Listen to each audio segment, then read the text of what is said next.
Hello beautiful people, ఎక్కడ చూసినా అలేఖ్య చిట్టి పికిల్స్. సో ఈరోజు మనము చికెన్ పికిల్ ప్రిపేర్ చేసుకోబోతున్నాం. అది కూడా ఇంట్లో 30 minutesలో అయిపోయే చికెన్ పికిల్కి ఎంత పెద్ద డిబేట్ నడుస్తుందో.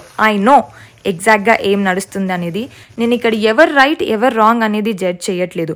బట్ నేను ఆ టాపిక్నే తీయనప్పుడు అనవసరంగా జస్ట్ బికాజ్ వాళ్ళు ముగ్గురు సిస్టర్స్ మేము ముగ్గురు సిస్టర్స్ అన్నంత మాత్రాన నెక్స్ట్ మీరెప్పుడు బిజినెస్ స్టార్ట్ చేస్తున్నారు, నెక్స్ట్ మీదేనా, నెక్స్ట్ మీరు వాళ్ళలాగానేనా, తొక్క తోటకూర ఎవ్వరికి ఏం పని లేకుండా వచ్చి కామెంట్ సెక్షన్లో కామెంట్ చేస్తారు. మేము ముగ్గురము సిన్సియర్గా మా లైఫ్లో మా పనులు చేసుకుంటున్నాం, ఎవరిని బాధ పెట్టకుండా. So why negativity? I don't understand. మీకు పని పాట లేకపోతే మూసుకొని పోండి, అన్నెసెసరీగా కామెంట్ చేయకండి. జస్ట్ బికాస్ నేను ఆ కామెంట్స్కి రిప్లై ఇవ్వట్లేదు అంటే నెక్స్ట్ నేను అదే బిజినెస్ చేస్తున్నా అని అర్థం కాదు. ఈ చెత్త వాళ్ళకి నేను ఇచ్చి కూడా వేస్ట్ అని అర్థం. బై ద వే లాస్ట్లో అన్నీ యాడ్ చేసిన తర్వాత మిక్స్ చేసినాను. ఈ రెసిపీ నేను చెప్పనీకి కాదు, ఇది యాక్చువల్గా అడ్రస్ చేయనీకే. బాయ్.